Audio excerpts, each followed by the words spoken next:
puntos de vista y las opiniones expresadas en este programa son de los participantes y no reflejan necesariamente las opiniones de BronxNet o sus colaboradores.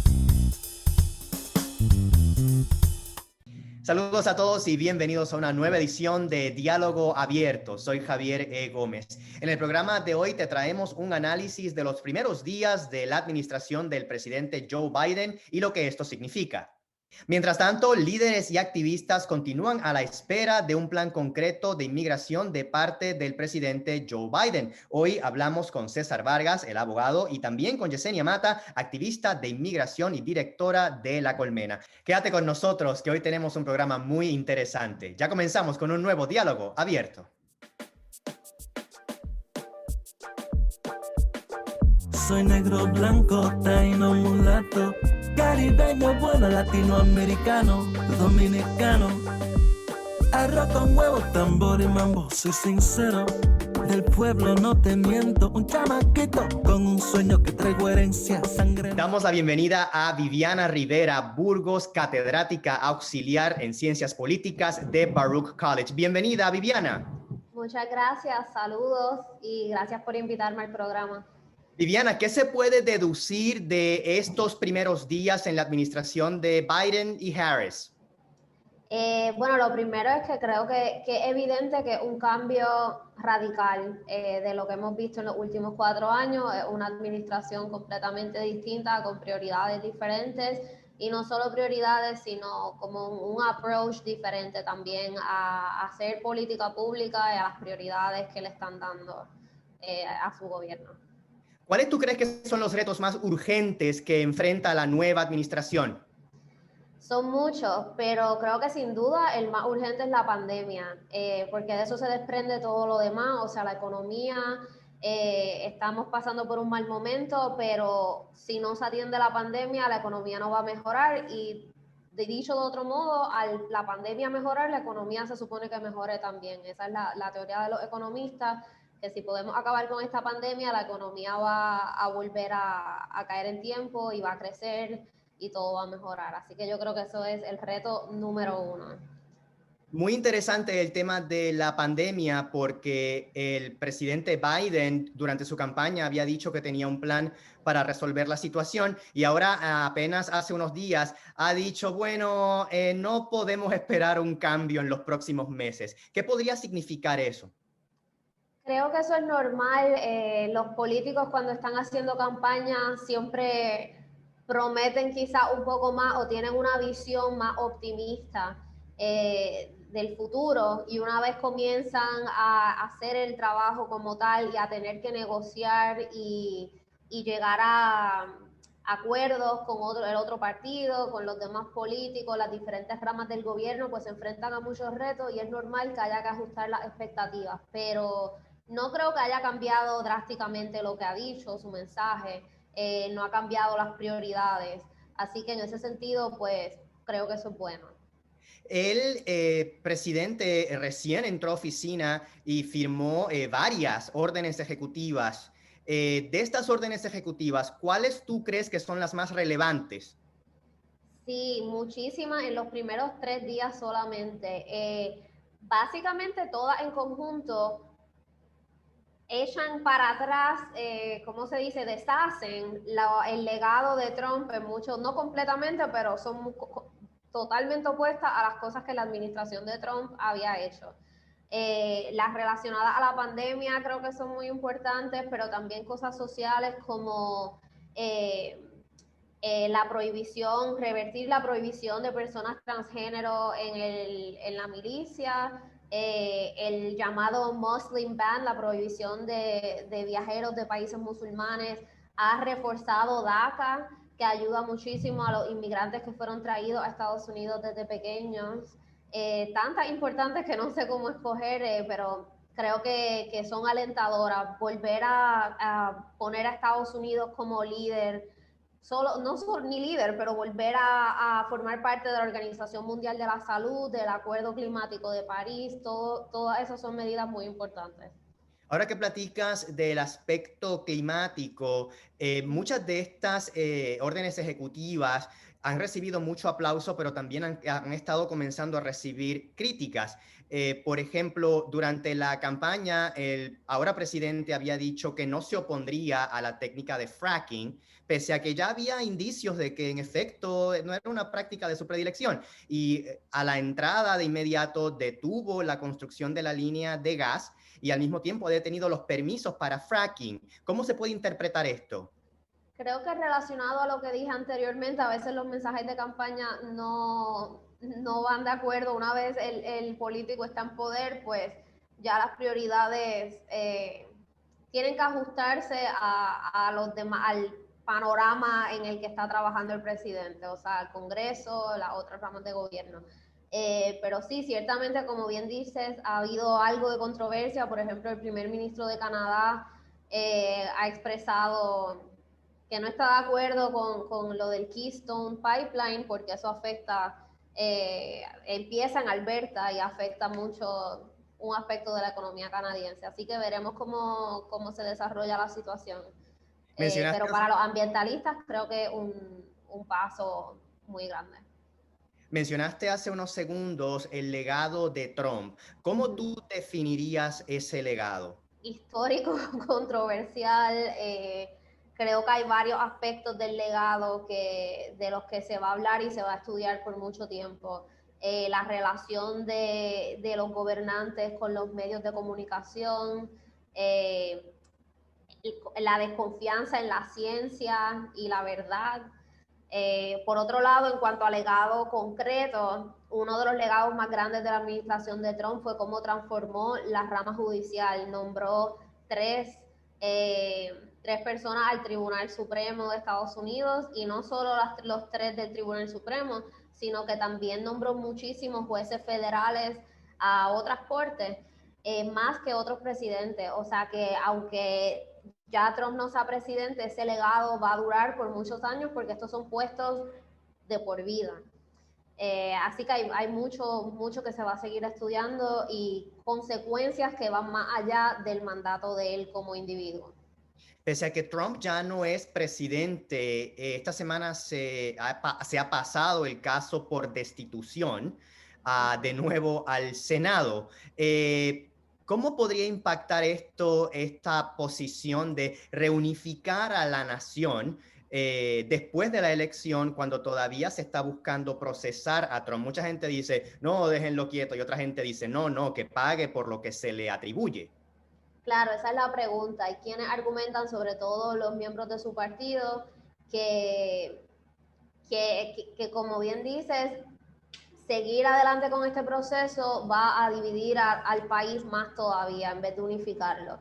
Pero entonces, por otro lado, hay quienes dicen, bueno, pero es que el proceso existe precisamente para no dejar que alguien que comete un acto criminal no reciba ningún tipo de castigo. O sea, hay que, ¿cómo se dice acá? Como hold him accountable por lo que hizo. Y la división en gran parte se la atribuyen a él. O sea, hay muchos que se la atribuyen a él como individuo, no solo a su partido, pero a él como persona y como presidente, como líder de la nación. Así que no se puede dejar eso pasar desapercibido.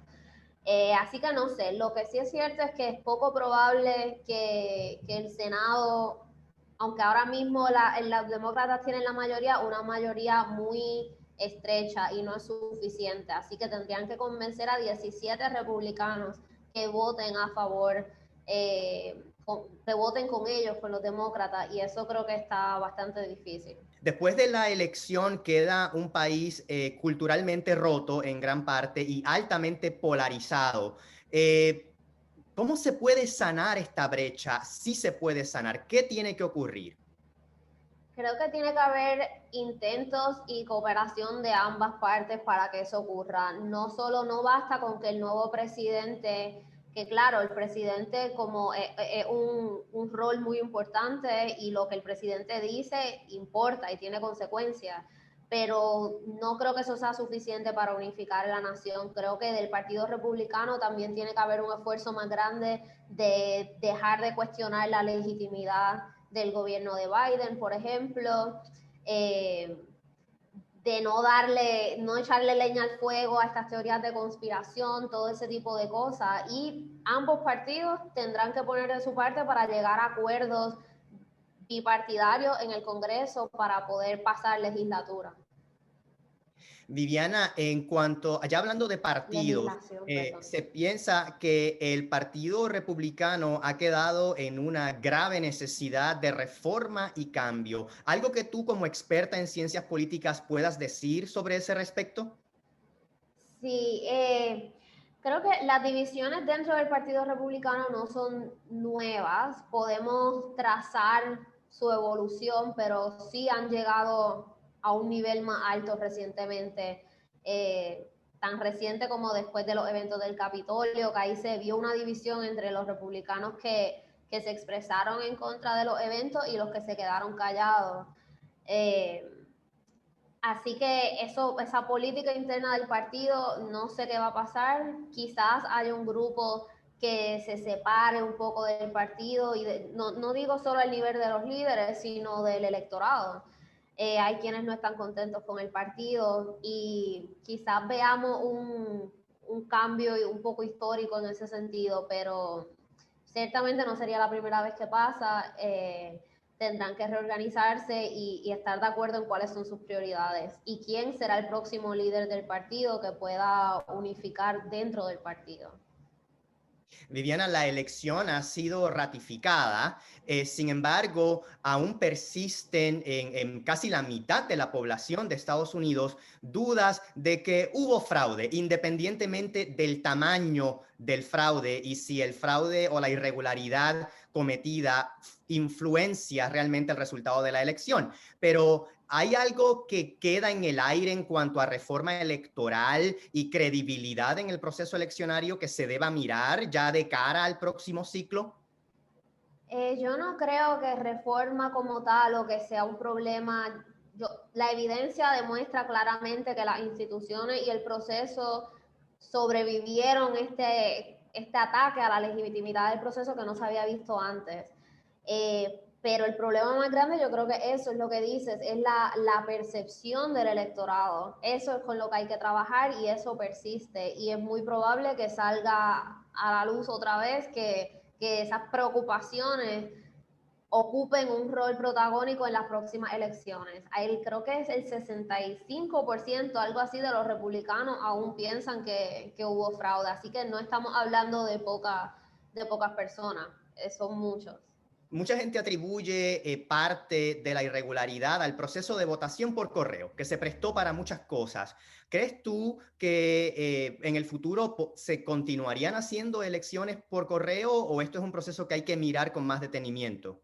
Yo creo que siempre va a ser una opción y ya existía antes, por ejemplo, para personas los militares que están fuera del país, personas que están discapacitadas, siempre han usado esa opción y creo que es importante tener más maneras de votar y que el proceso electoral sea más fácil, no ponerle más trabas, y eliminar eso sería ponerle trabas al proceso, a la disponibilidad o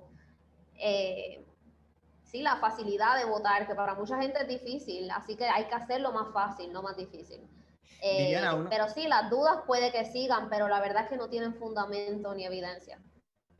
Viviana, otro de los aspectos que salió a relucir durante la campaña del presidente Biden fue el asunto de Puerto Rico. ¿Qué tú ves ya formándose en cuanto a cómo la administración va a manejar esta situación del colonialismo en la isla y otros asuntos?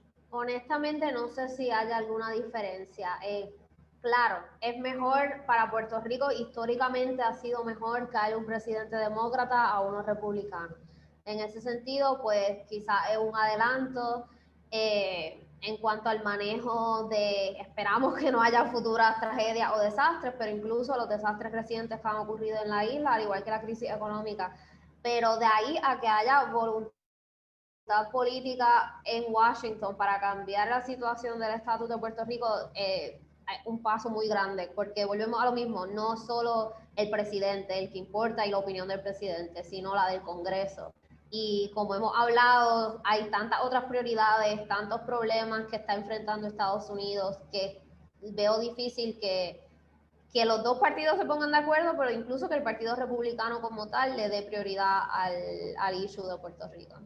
Gracias por este análisis, Viviana Rivera Burgos, catedrática auxiliar de Ciencias Políticas en Baruch College. Muchas gracias.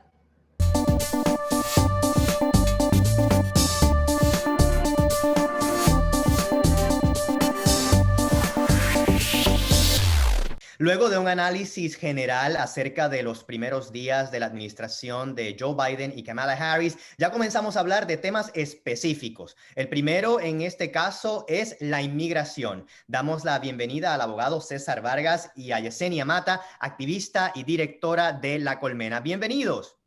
Muchas gracias por la invitación. Muchas gracias. Chicos, el presidente Biden ha tomado ya varias acciones relacionadas a la inmigración. De entrada, recién llegó a la Casa Blanca. ¿Qué podrían decirme de estos primeros pasos que da el presidente? En este momento lo que estamos viendo es algo muy positivo. Claro, estamos escuchando muchas pláticas sobre el presidente presentando su legislación al Congreso y claro, no se ha presentado el proyecto oficialmente en el Senado y en la Cámara de Representantes, pero es algo muy positivo, es algo que muchos estábamos esperando y qué bien que lo hizo en sus primeros días. Pero claro, todo esto no es garantizado, todo esto no es algo que ya ha sido implementado, todavía solamente es una propuesta donde personas todavía tienen que debatir los temas, sea el camino a la ciudadanía, sea acción para los Dreamers. Entonces, nada es garantizado. Lo que es importante saber ahora es que debemos participar como personas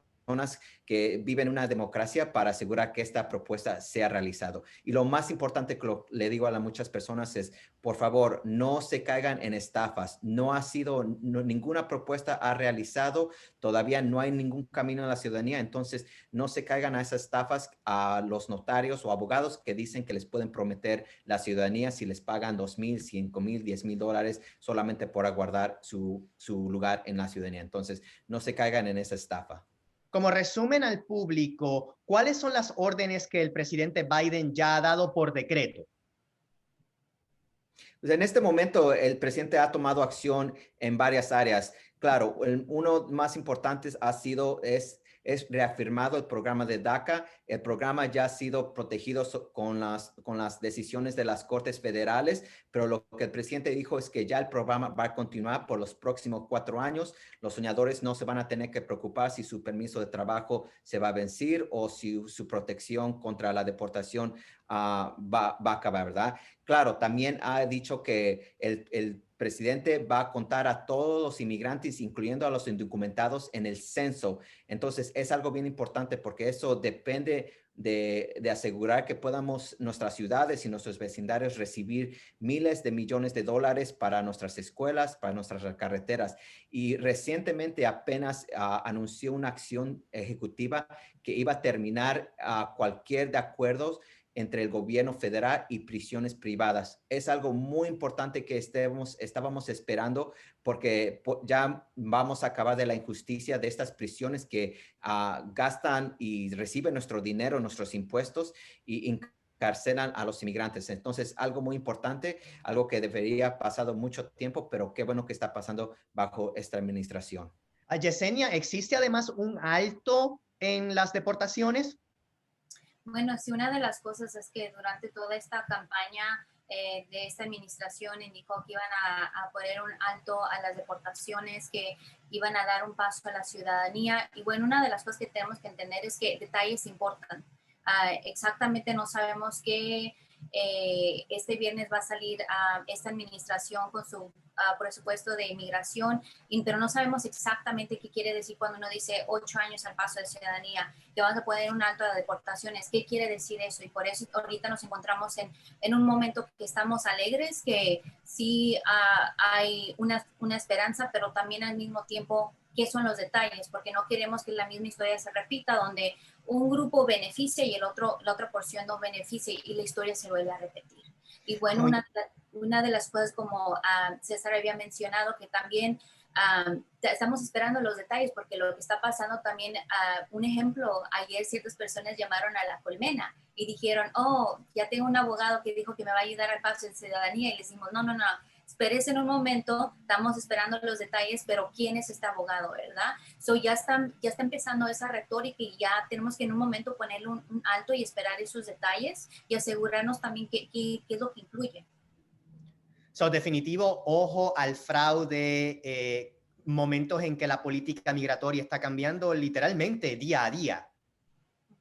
Sí, definitiva, mucho ojo y tengan cuidado de promesas de camino de ciudadanía, de promesas que si pagan unos miles de dólares les pueden aguardar un lugar para que le den su permiso de trabajo. Tengan mucho cuidado.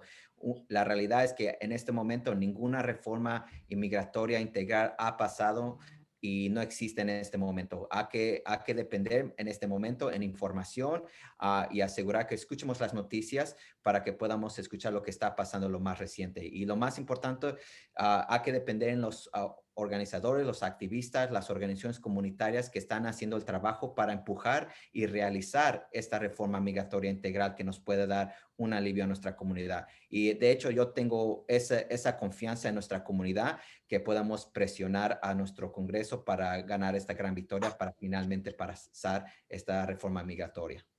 En términos legislativos, ¿qué es lo próximo que debe ocurrir en este camino hacia la ciudadanía? Pues en este momento lo que estamos viendo es que el presidente Biden ya presentó su propuesta. En este momento el Senado y el Cámara de Representantes van a designar a los representantes que van a tomar el liderazgo en pasar y crear esos detalles a la legislación. Aquí en Nueva York, una de las congresistas, Nidia Velázquez, es parte de un grupo que se llama las cerradoras, el grupo de congresistas que se van a encargar y encabezar los detalles de la propuesta. Entonces, los detalles, como dijo Yesenia, no se han finalizado, pero en este momento es lo que están tratando de hacer, de crear ese lenguaje para la última propuesta. Y después el próximo paso es exactamente lo que ocurre en nuestra democracia y la área más importante es el poder de nuestra gente. Tengan documentos o no tengan documentos, pueden presionar a sus congresistas para que los escuchen y digan que necesitamos una reforma integral inmediatamente. Como comentó César, una de las cosas es que por eso en este momento le estamos dejando saber a la comunidad, no sabemos todos los detalles y eso no quiere decir que aquí ya para, no, quiere decir que nos tenemos que continuar organizando porque qué tal lo mismo pasa que, como comenté, que nada más una porción obtiene la ciudadanía y el otro no. Tenemos que seguir organizándonos, seguir empujando, trabajar con los electos que están aquí cerca de nosotros, pero también en Washington. Y bueno, esas son pláticas que ya estamos teniendo como organizadores, como organizaciones. ¿Qué vamos a hacer si los detalles que escuchamos no estamos de acuerdo? Y bueno, nos quedamos ahorita en un poco de limbo, que estamos esperando el viernes para oír qué van a ser los detalles. Viernes que estamos hablando del día 29 de enero del 2021. Exacto. Se ha hablado un poco de la amnistía y de si habría alguna diferencia en el proceso de amnistía del presidente Reagan en comparación con el presidente Biden. ¿Ustedes saben algo de esto y cuán distintas serían estas dos implementaciones si se logran? Sí, hay muchas diferencias, pero la diferencia solamente va a ser de tiempo en una manera que una persona se puede convertir en ciudadano. Por ejemplo, en la ciudadanía del 1986, la amnistía de 1986, el camino era más corto, de 3 a 5 años. Bajo la nueva legislación del presidente Joe Biden, él ha proponido un camino de 8 años a la ciudadanía. Serían 5 años para las personas como indocumentadas que tener una protección temporal. Después de esos 5 años, la persona va a recibir su residencia y después de 3 años va a poder obtener su ciudadanía. En totalmente son 8 años. Dreamers con DACA y trabajadores que trabajan en la agrícola pueden tener un camino más rápido, depende de 5, 3 menos años de todo eso. Entonces, depende solamente, como dices, en los detalles. No hemos acabado los detalles, pero definitivamente hay muchos de estos son similares igualmente del 2021, de esta propuesta de Joe Biden, de la propuesta de 2014, la propuesta 744 del Senado, que también brindó un camino a la ciudadanía. Y claro, hemos visto estas propuestas similares en los próximos años que hemos visto. Entonces, los detalles son importantes y claro, lo que se presenta ahora va a ser muy diferente de lo que se va actualmente pasar finalmente cuando las dos cámaras pasen su legislación y el presidente firme. Pero hay muchos detalles que saber y este es el momento donde nosotros podemos, como residentes, como americanos, podemos tener una voz en cuál va a ser el producto final en esta legislación. No sé si ustedes están al tanto del caso del inmigrante Javier Castillo Maradiaga en el condado del Bronx, que enfrenta la deportación. ¿Qué indica un caso como este en estos momentos específicos? Bueno, ya hay un alto a las deportaciones en este momento y bueno, es lo que muchos de los organizadores estaban peleando y diciendo que ya esta administración ha puesto 100 días de alto a las deportaciones y por qué este joven ahorita se encuentra en esa posición. Y al igual fueron porque activistas estaban dando a luz a lo que estaba pasando en estos momentos y bueno, eso ahorita es lo que nos encontramos, que aunque hayan ciertas cosas ya implementadas, ciertas cosas todavía están ocurriendo y por eso le estamos diciendo a nuestra comunidad que siempre esté al tanto, que por favor, específicamente aquí en Staten Island, les dejamos a saber que por favor estén al tanto a nuestra página, que por favor, si escuchan que alguien les va a dar un paso a la ciudadanía o que ya dieron alto a la deportación o cualquier cosa, llámenos, aquí estamos para apoyarlos, pero mucho ojo en este momento. ¿Cuáles son los próximos pasos para organizaciones como La Colmena y activistas como ustedes, ¿no? Los organizadores de inmigración? Bueno, una de las cosas desde que empezó esta administración en tener poder, siempre educar a nuestra comunidad, dejándoles a saber que aquí no para, porque ya en ese momento cuando ganó Biden, muchas personas estaban diciendo, oh, ya se acabó este desastre, ya ahora podemos seguir adelante, y no. Una cosa es más que nada informar a nuestra comunidad, como también durante, en el momento que Barack Obama se encontraba en la Casa Blanca, muchos de nuestros seres queridos fueron deportados, y al igual que solo una porción obtenió cualquier tipo de protección y otra porción no. Y bueno, en este momento más que nada es educar a nuestra comunidad, al mismo tiempo escuchar qué es lo que esta administración va a estar implementando, qué son los detalles y continuar organizándonos con otras organizaciones y quedarnos en mente que todo tiene que ser el mismo mensaje. No puede haber una persona pidiendo esto, otro grupo pidiendo lo otro, no. Tenemos que todos estar unidos y que en este momento no podemos dejar que solo una porción obtenga la ciudadanía y la otra porción no. No, tenemos que estar todos juntos en el mismo mensaje y asegurarnos que todos beneficiemos de este gran triunfo que fue hecho por la misma comunidad. Gracias por acompañarnos. Definitivamente son temas que le vamos a estar dando seguimiento. Fueron César Vargas, abogado, y Yesenia Mata, activista y directora de La Colmena. Muchas gracias por la invitación otra vez. Muchas gracias por la invitación. Esto ha sido todo por esta edición. Gracias por acompañarnos. Recuerda que para ver esta y otras ediciones del programa puedes visitar el portal bronxnet.org y también el canal de BronxNet en YouTube. También puedes chequear nuestras redes sociales. Nos vemos en la próxima edición de Diálogo Abierto. Hasta entonces.